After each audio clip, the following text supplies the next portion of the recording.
Hello friends, आप सभी का स्वागत है आज के इस वीडियो में। पशु परिचर रिजल्ट आने के बाद सभी युवाओं में आक्रोश का माहौल है। ऐसा क्या हुआ पशु परिचर रिजल्ट में, उन सब की जानकारी आपको इस वीडियो में उपलब्ध करवाऊंगा। वीडियो में दी गई संपूर्ण जानकारी रिसर्च करके ली गई है। विद्यार्थी सबसे ज़्यादा नाखुश है नॉर्मलाइजेशंस को लेकर। साथ में स्टूडेंट्स को पता ही नहीं लग रहा कि उनका फाइनल चयन होगा या नहीं होगा, क्योंकि परिणाम ही कुछ इस प्रकार से आया है। नवीनतम बोर्ड अध्यक्ष परिणाम में नवाचार ला रहे हैं, लेकिन क्यों ला रहे हैं इसका कोई भी अनुमान नहीं है। ऐसा अतरंगी परिणाम मैंने पहली बार देखा है। ऐसा मैं क्यों कह रहा हूँ, उसका भी एक कारण है।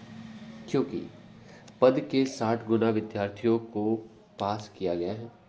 अब फाइनल चयन किसका किया जाएगा इसका कोई अनुमान अभी तक तो नहीं लग रहा, लेकिन हमने कुछ रिसर्च करके उस रैंक तक के विद्यार्थियों को सेफली बताया है।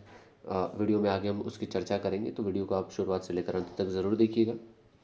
करीबन 50% विद्यार्थी जिन्होंने परीक्षा दी है, उन सभी का नाम जो है इस लिस्ट में आपको देखने को मिलेगा। ठीक है, बात करते हैं। सबसे पहले हम बात करेंगे नॉर्मलाइजेशंस प्रक्रिया को लेकर।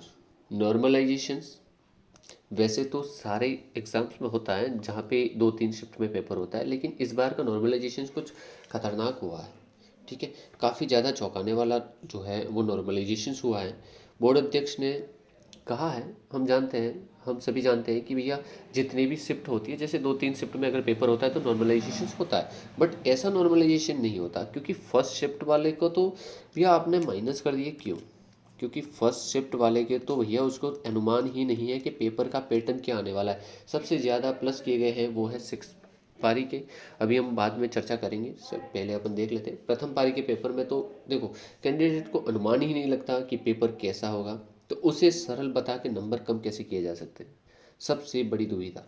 क्योंकि अगर आप 6 शिफ्ट में है तो आपको अनुमान लग जाता है कि किस प्रकार से पेपर आता है। जैसे आप देख सकते हैं अभी रेट का लेवल 2 का जो है वो 2 शिफ्ट में पेपर किया गया है। ठीक है, शिफ्ट 1 और शिफ्ट 2 में। ठीक है, तो अब फर्स्ट शिफ्ट में जो पेपर का जो लेवल था और जिस टॉपिक से क्वेश्चंस आए थे उसी के रिगार्डिंग जो है वो सेकंड पारी में भी आए थे। ठीक है, तो ये अनुमान लग सकता है। तो फर्स्ट पारी को आप इजी कैसे बता सकते हैं? ठीक है, और बहुत सारे नंबर कम हुए। चौथी पारी वालों को तो शायद फर्स्ट और चौथी पारी के वाले को विद्यार्थियों के जो नाम है वो बहुत कम है इस लिस्ट में। बहुत सारे मैसेज आए हैं इसी के रिगार्डिंग। फर्स्ट शिफ्ट और फोर्थ शिफ्ट के जो भी स्टूडेंट्स हैं ना, इन दोनों शिफ्ट के विद्यार्थियों के नंबर इस पीडीएफ में बहुत कम है, क्योंकि इनका माइनस हुआ है। ठीक है, लगभग 8 नंबर इस वाले शिफ्ट से माइनस हुए फर्स्ट शिफ्ट से, और माइनस के 12 नंबर जो है वो फोर्थ शिफ्ट में हुआ है। ठीक है, सेकंड शिफ्ट की बात अपन एक एक शिफ्ट की बात कर लेते हैं। चलिए फर्स्ट शिफ्ट की बात कर लेते हैं। तो फर्स्ट शिफ्ट में आपको जो है माइनस के 8 नंबर देखने को मिल रहे हैं। सेकंड शिफ्ट की बात करें तो सेकंड शिफ्ट में तो प्लस हुए हैं, और कितने, तो 4 नंबर प्लस हुए हैं। थर्ड शिफ्ट की बात कर लेते हैं। थर्ड शिफ्ट में भी आपके प्लस हुए हैं, तो कितने हैं, 12। और फोर्थ शिफ्ट वाले के तो लग गए हैं 12। ठीक है, मतलब कि -12 हो चुके हैं। फिफ्थ सिक्स्थ वाले को जो है वो प्लस के 6, और सबसे ज़्यादा अगर किसी शिफ्ट को फ़ायदा हुआ है तो वो छठी शिफ्ट का है, और लगभग बताया जा रहा है, अनुमान लगाया जा रहा है 27। ये तो मेरे अनुसार, और मैंने थोड़ी रिसर्च करके बताया, लेकिन 24 तो कन्फर्म बटे ही बटे हैं। ठीक है, इतने अंक तो बटे ही बटे हैं। तो सबसे ज़्यादा जो फ़ायदा होने वाला है वो 6 शिफ्ट के स्टूडेंट्स का है, और इस पीडीएफ में मेरे हिसाब से सबसे ज़्यादा जो नाम होगा वो छठी शिफ्ट वाले विद्यार्थियों का होगा। क्योंकि आप खुद मानिए, अगर 80 भी नंबर ला रहा है तो ये अगर 24 नंबर उसके बढ़ जाते हैं तो 104 पे उसका टारगेट चला जाता है। तो सबसे ज़्यादा जो है वो पास 6 शिफ्ट वालों को ही किया गया है। सबसे ज़्यादा लॉस जो हुआ है वो फोर्थ शिफ्ट और फर्स्ट शिफ्ट वालों को हुआ है, बाकी सबके प्लस ही हुए हैं। ये तो हुई नॉर्मलाइजेशंस की बात। अब हम देख लेते हैं रिजल्ट में कि भैया इतनी बड़ी पीडीएफ में कौन से विद्यार्थी जो है वो सेफ मान सकते हैं, 2 गुना में उनका नाम आ सकता है। तो चलिए अपन बात कर लेते हैं भैया, जिनकी भी रैंक जो है 20,000 है, जिनकी रैंक तक है। ठीक है, 20,000 रैंक तक अगर आपका नाम आ रहा है, रोल नंबर आ रहा है, तो आप जो है वो सेफ मान सकते हैं आपको 2x के लिए, मतलब कि 2 गुना के लिए। फाइनल सिलेक्शन का नहीं बोलूँगा मैं अभी, 2 गुना के लिए। बात करें, ऐसा नहीं है कि अगर आपका 20,000 के बाद का है, जैसे 25,000 हो गया, 30,000, तो आपका चयन नहीं होगा, ऐसा बिल्कुल भी नहीं है। ये जो 2 गुना के लिए आमंत्रित करेंगे वो सारा आपका कैटेगरी वाइज होगा, इसमें सारी कैटेगरीज के स्टूडेंट्स का नाम लिखा गया है। देखो, अगर आप ST SC से बिलोंग करते हैं, ठीक है, आप ST SC से बिलोंग करते हैं तो आप मान सकते हैं 25,000 रैंक या फिर 30,000 रैंक, ठीक है, तक आप सेफ हैं। आपको आमंत्रित किया जा सकता है 2 गुना के लिए। फाइनल सिलेक्शन के लिए अभी बात नहीं करते, अभी रिजल्ट्स और आना बाकी है।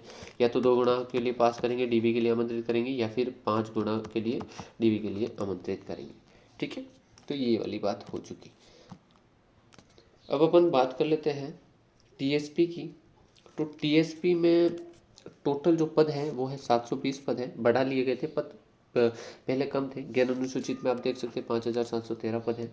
अब TSP की बात करें तो अपन मान सकते हैं आप 3500 रैंक तक अगर स्टूडेंट्स आ रहा है तो 2 गुना के लिए आमंत्रित किया जा सकता है, ठीक है। इतने सॉरी 2 गुना के लिए ही आमंत्रित किया जा सकता है, 3500 रैंक तक है। अब कैटेगरीज का तो देखो, कैटेगरी वाइज इन्होंने रिजल्ट नहीं दिया गया, तो अभी अनुमान नहीं लगाया जा सकता कैटेगरी कौन सी कैटेगरी। बाकी रिजल्ट जो है वो कैटेगरी के अनुसार आते हैं, पद विवरण भी कैटेगरी के अनुसार दिया गया है। तो ये तो मोटा मोटी है 35,000 के समथिंग, 3500 से समथिंग। और उधर अगर आप 20,000 की रैंक में है तो आप 2x के लिए सम्मिलित किए जा सकते हैं, ठीक है। ये नॉन TSP का हो गया, ये हो गया TSP का। तो ये चीज़ है। अब ST SC वाले थोड़ा सा बड़ा कर सकते हैं रैंक को, ठीक है। 25,000 तक ST SC वालों का, विद्यार्थियों का हो सकता है। बाकी ये श्योरिटी नहीं है, इससे कम में भी हो सकता है, ठीक है। कम अगर रैंक है, और मेरे हिसाब से तो यही लग रही है। बाकी अब रिज़ल्ट आएगा उसके बाद ही अनुमान लगेगा वो कौन से 2 गुना स्टूडेंट्स को पास करते हैं या 5 गुना स्टूडेंट्स को DB के लिए आमंत्रित करते हैं। सो ये तो रही सारी संपूर्ण चर्चा नॉर्मलाइजेशन। ये नॉर्मलाइजेशन बिल्कुल गलत हुआ है। बोर्ड अध्यक्ष को थोड़ा सा सोचना चाहिए भैया। ट्विटर पे इंगेजमेंट बढ़ाने से कुछ नहीं होता। ट्विटर पे इंगेजमेंट क्यों आप दे रहे हो इन्फॉर्मेशन, भाई मेरे को समझ में नहीं आ रहा। भैया न्यूज़पेपर वाले क्यों, क्या करेंगे फिर, ठीक है। न्यूज़ वाले क्या करेंगे भाई, न्यूज़ पहुँचा देंगे, वो दिक्कत नहीं है। आप तो भैया ये इन सब चीज़ों का ध्यान दीजिए।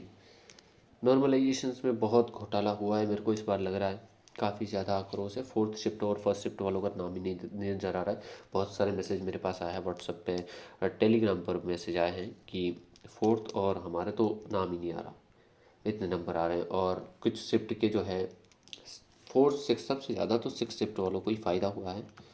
तो कोई दिक्कत नहीं है। 4th ग्रेड की अभी भर्ती आने वाली है, ठीक है, आ गई है। 19 तारीख उसकी लास्ट है, उसके भी मैं वीडियो बनाने वाला हूँ, फॉर्म कैसे आवेदन करना है उसके बारे में। सो आप रेगुलर हमारे साथ जुड़ सकते हैं। अगर परिणाम ऐसा जारी करना था तो 3 महीने का समय लेने का कोई ज़रूरत थी ही नहीं, आपको जल्दी जारी कर लेना चाहिए था। मैं भी क्षमा चाहता हूँ क्योंकि मैं रेगुलर वीडियो नहीं ला पा रहा हूँ, लेकिन अब से कोशिश करूँगा कि मैं रेगुलर वीडियो ला पाऊँ। और कल तक मैं 4th ग्रेड के लिए ले आऊँगा कि किस प्रकार से आवेदन करना है, कौन से पोस्ट के लिए आप आवेदन कर सकते हैं, ठीक है। सो अब हम रेगुलर वीडियो अपलोड करने की कोशिश करेंगे। ये बिल्कुल गलत हुआ है, बट अब इसमें कुछ भी बदलाव की ज़रूरत नहीं, मतलब बदलाव नहीं किया जा सकता मेरे हिसाब से। तो अब ये फाइनल अब निकालेंगे, या तो 2 गुना की लिस्ट निकालेंगे या फिर 5 गुना की लिस्ट निकालेंगे जिनको DB के लिए आमंत्रित किया जाएगा। और फाइनल सिलेक्शन जो है वो इतने विद्यार्थियों का किया जाएगा 6,433 पदों के लिए, जिसमें 722 जो है वो TSP पद होंगे, TSP में होंगे, और 5,713 पद जो है वो नॉन TSP के स्टूडेंट्स को शामिल किया जाएगा। तो अब कोई भी गुंजाइश नहीं है, कोई बदलाव की गुंजाइश नहीं है, ठीक है।